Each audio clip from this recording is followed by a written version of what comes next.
Hey Zane, What is it? we're going to review new Riff single barrel rye whiskey Is that because it's second pour? because it's second pour. And we're going to review this 114 proof. And you know when we're going to do that? Right after this.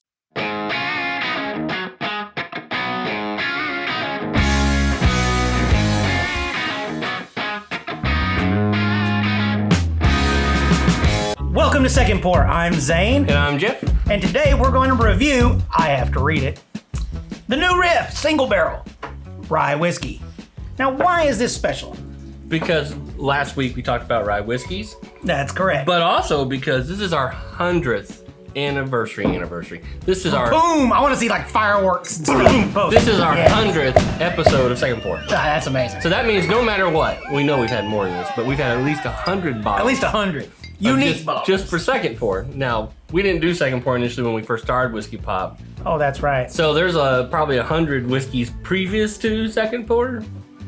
But we know for sure we've reviewed done these. All right. 100 whiskeys for sure. So this And is this a one, special little thing. this is 114 proof. So this is New Riff single barrel. It is a barrel proof. It is a barrel pick, but these are available everywhere all the time. Yeah. So you might not get one that tastes exactly. It'll be pretty dang It'll be close. pretty close. So this is 57%, 114 proof.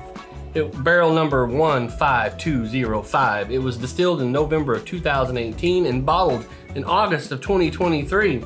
Its mash bill is 95% rye, 5% malted rye, aged 4 years and, if I remember right, 9 months. Well, that'd be like 3/4 of a year. That's right. It is distilled and bottled by New Riff Distilling and retails for $64.99.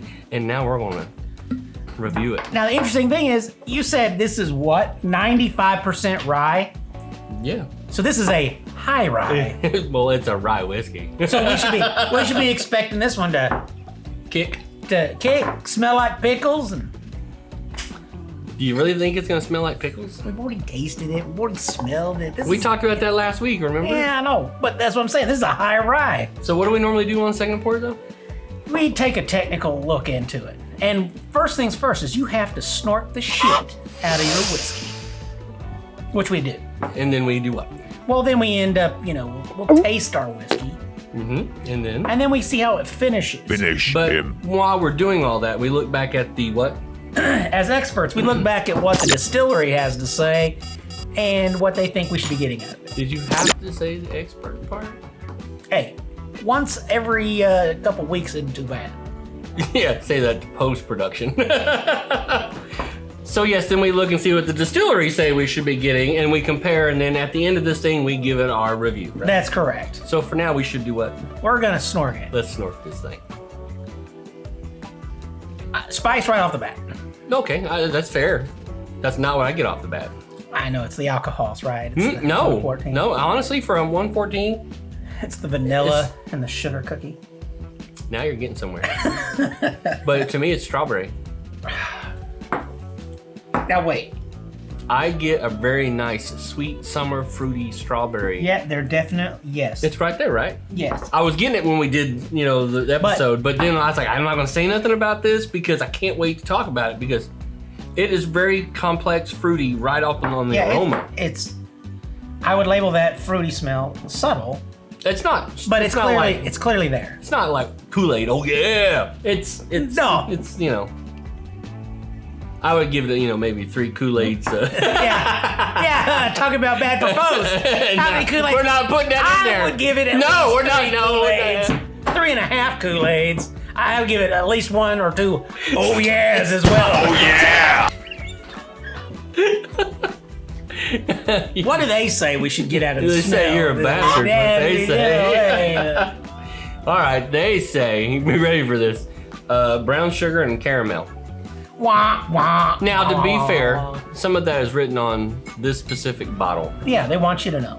But I think those things are written on this specific bottle for people who specifically just need a little help. And when we read that earlier, we didn't talk about it No. last week, but I thought, that's actually pretty smart because when you go buy a bottle of wine, right, you always kind of want to know what those notes they say as you're kind of shopping for them. Yeah, I would be surprised. I like this. I think that's a really good idea, even if it's not really... I agree. I think whiskey distillers could learn a lot from something like that, because a lot of people coming in would like to know what it tastes like before they buy it. Yeah. Now, I know when you go to shelves in liquor stores, they kind of sometimes they'll put those little informational little tags. Yeah, of course. But half the time those get torn off, or they don't really relate anyway. But this is neat. This is neat. They'd actually tell you what you should be kind of... But you know what I want to kind of do? Yeah, taste it. Kind of want to taste it.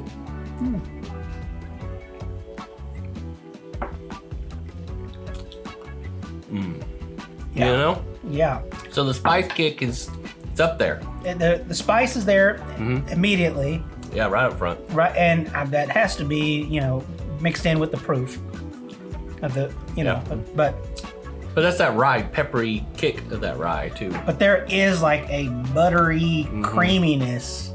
Very much so. To this flavor. That's a good way to explain that. I would agree with that completely. All right, I'm gonna have to go back in. Oh well, damn.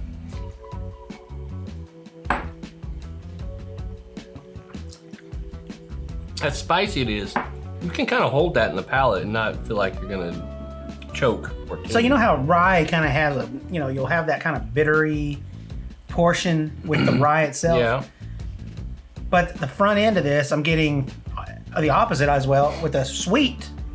That sweet's still there. That fruit sweet's still there. So it's like you go sweet, and as it simmers, it goes back to that rye. The fruity notes there right before that pepper really starts to try to take it over. Yeah. So, it's kind of that slow rise pepper. And then it just kind of hangs out there for a little bit, and then it just starts to kind of slowly ease off. But, So you get the pepper. What else are you kind of getting with that? It's right when you first take it in. There's this sharp, almost this violent note. And I know it's weird to call it violent, but it literally is. It's kind of a slap type kind of note, and it has it has a tinge of numbness, so it could be clove, but it's hidden with some kind of sweet piece to it. I like it. I'm not saying I don't like that. I'm just saying the complexity of this, I think, is way more than I expected for this whiskey. The strawberry is still there. I think that strawberry becomes a little bit more tardy on the flavor than it does the aroma. Yeah. It could just be that the pepper, what you get for pepper flavor, is such a strong flavor that you actually get the kind of fruitiness that goes with like whole peppercorns. Yeah, when you crush them up. Like when you crush them up, like you get the aromatic. Yeah. I don't know, but I would definitely say this one definitely is a little bit more spicy on the front end of the tongue. I don't get any of the umami, that dill pickle thing. No, that's I'm not there. So clearly, this isn't a MGP product. It's not an MGP product, and then it's not dirty tank. It's not the dirty tank. All right. I'm gonna start using that term from now on. Yeah. It doesn't have that dirty tank, note in there. Yeah. So what do they say we're supposed to be tasting? They say butterscotch and tobacco.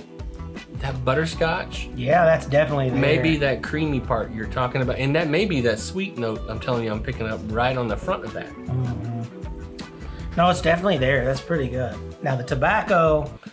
I'm not getting a lot of that tobacco. I'm expecting with that tobacco there'd be kind of this. You usually get like more of a smoky twinge. Yeah, I don't really get a lot. Are you getting any oak out of this? Not really, no. Not all. Yeah, I'm not either. Now, we haven't reviewed any other New Res single barrels. We've had some, but we've never reviewed one on the show, which is funny. But this is a non-chill filter too. So, some people say that tends to kind of change the profile of a whiskey. Yeah. Now, what about the finish? What are you getting on that? So, I feel like it's a medium, long finish. It's a medium to short, I feel like. Really? Yeah, because you're still not feeling any of that in your mouth right now. No, I don't. It's gone. It's pretty much all gone. All that pepper's gone. Yeah, that's all up front for me. By the time I've worked to the middle of the palate to taste the buttery flavoring and stuff, the clove's not hanging. The heat's gone from me. Clove's not hanging out in there. Hey man, I may be. That clove's hanging out there with me. Really, you get that? It's still there. I mean, right now like I still. A numbness? I still feel the heat, the spicy, peppery heat out of that. Still there, even after that. Okay. I mean, we're talking like, to me, this is a long finish. So I mean, I would give it. I think it's a medium finish. I mean, I still feel like long. Do we want to see what they say to finish? What do they say? Okay, they say the finish is robust and fulsome finish. Folsom? Folsom County. No, not Folsom. Folsom. Is Folsom a word? It's Folsom. It's Like full jittery. Full of some. Full of some shit. That's why we're the experts. Twice? Twice. Twice. You have to do it twice? Yeah, all right. How would you rate it? And if you were going to rate it, what way do we rate it? Well, we rate it in a 5-finger system. So Yeah. our finger being, one finger being, it's whiskey. 2 being, hey, it's not so bad. Yeah. Give me a little bit more. 3 being, hey, don't be stingy with this. Yeah, that's right. 4 being, now I'm gonna be stingy with this. I'm gonna go buy another bottle. Yeah, that's right. And a 5 being, it's being hidden in the cabinet so nobody else gets to have it because it's all mine. Yeah, that's exactly right. So that's how we rate it. And so How would you rate it? I know what my number is. I know what my number is. Well, hang on, I'm gonna look this way and you look that way, and I'll put my number out, and then we'll decide. If it's If okay, it's we'll do the the same number. thing on 3, 2, 1. What'd you put? It's a 4. That's a 4. It's a 4. It's a 4. Man, this is a really good ride. It's really good. I mean, I would go find it again. Yeah, and it goes up my ladder, as they say. I like a little hotter whiskey. There he is. It's only funny when it's not an Oompa Loompa. That's true. It'll be down here. So I mean, a 4 is a good whiskey. It's a good whiskey. I mean, I think this would be ideal for somebody who's wanting to try a nice little high proof rye, Yes. and they're tired of MGP. It was good. Very good. Well put together. Nuances there for different parts of it. It's a nice barrel pick, but I think you can probably find these barrel picks. Yeah. Most larger liquor stores usually do those. So, Yeah. And even if you couldn't, I think if you could just find a rye whiskey single barrel New Riff, I think you'd still be pretty happy with that. I think so. I'm impressed. So, what about you? Have you had New Riff's single barrel rye whiskey, or have you had something very similar to a barrel pick like this? What did you think? Do you agree with us, or do you think we're just full of shit? If you have had some, please let us know in the comments down below. Yeah, we really would like to know if you feel like this is something different than what you normally get from those who get MGP Yeah, type kind of ryes, exactly right. The Whistle Pigs and those guys. Yeah. Do you feel like this is something a little different? Do you feel like it's bringing something to the table that other ryes don't? I mean, I wouldn't mind battling this with the old pepper rye that we had in the past. that'd be actually a pretty interesting one too. Yeah, I think so. But let us know down in the comments below. In the meantime, be sure to like, share, and Subscribe, and don't forget, we have a dong you can ding, and that's just so we can make sure that we. when new episodes are coming out. Yeah, Which we do on Fridays, where we do Whiskey Pop, and then every other Friday we do a second pour. Where we review the whiskey we had on Whiskey Pop. In the meantime, you guys continue to be geeky. Go get you some New Riff. Let us know what you think about it. Watch this episode, drink it, and then give us your opinion. Because it's really all that matters. That's right. In the meantime, cheers.